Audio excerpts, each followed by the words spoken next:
Bonjour, c'est la deuxième question de l'année. Donc, ces questions créatrices qui vont être posées régulièrement. Et cette question, c'est à quoi cela ressemblerait de... Et vous pouvez remplir la fin de la phrase avec ce que vous voulez. L'idée, c'est déjà de se laisser rêver. Se laisser rêver au-delà du quotidien, au-delà de ce qu'on a l'habitude de faire. Et finalement, à quoi ça ressemblerait de faire quelque chose qu'on a toujours eu envie de faire et qu'on ne s'autorise jamais à faire. On n'a même pas l'idée qu'on pourrait le faire et qu'on aurait le droit de le faire. À quoi ça ressemblerait d'être quelque chose ou quelqu'un ou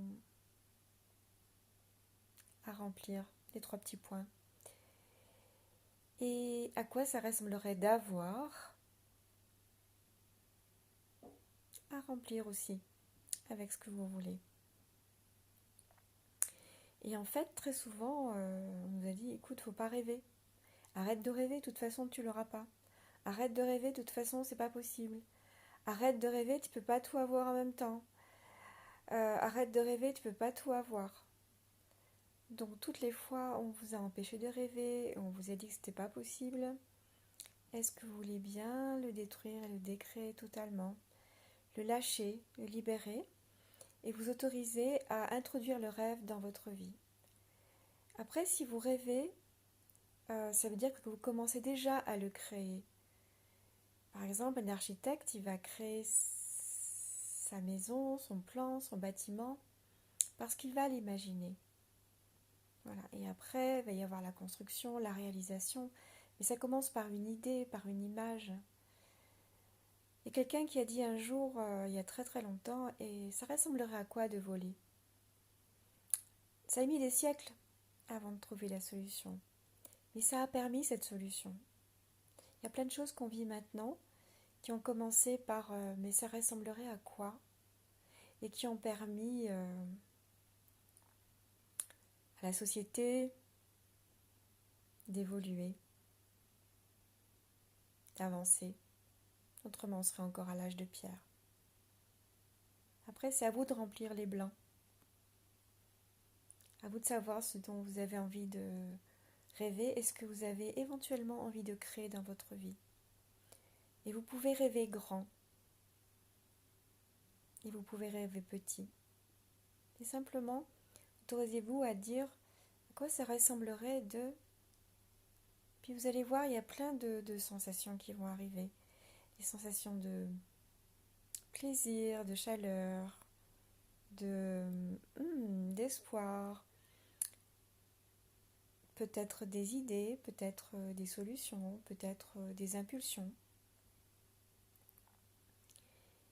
Et il se peut aussi que vous ayez tout d'un coup l'idée, oh finalement ce truc j'en ai envie, mais quand j'y pense, ça me fait pas plaisir. Finalement j'ai pas envie de ce truc. C'est pas de ça dont j'ai envie.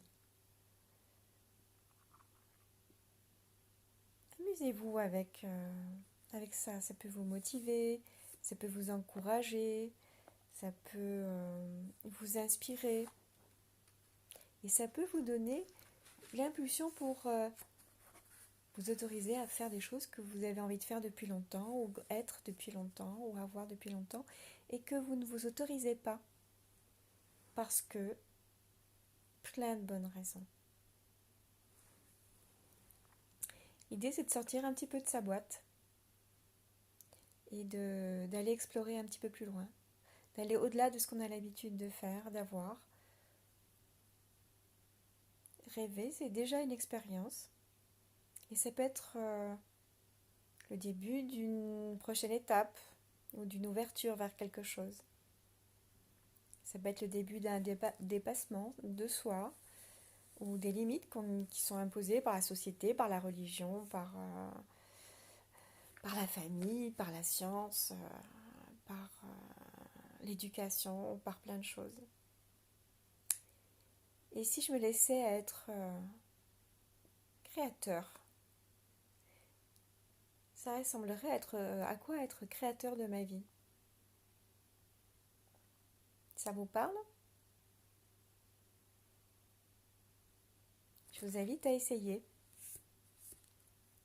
On l'a fait, on s'est amusé avec une amie et en fait on a décidé de faire une chose un peu folle, un peu complètement inhabituelle, un peu, beaucoup, passionnellement, complètement inhabituelle, par mois. Et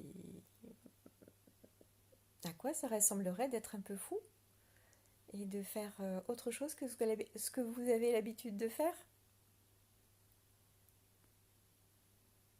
À quoi ça ressemblerait? À bientôt!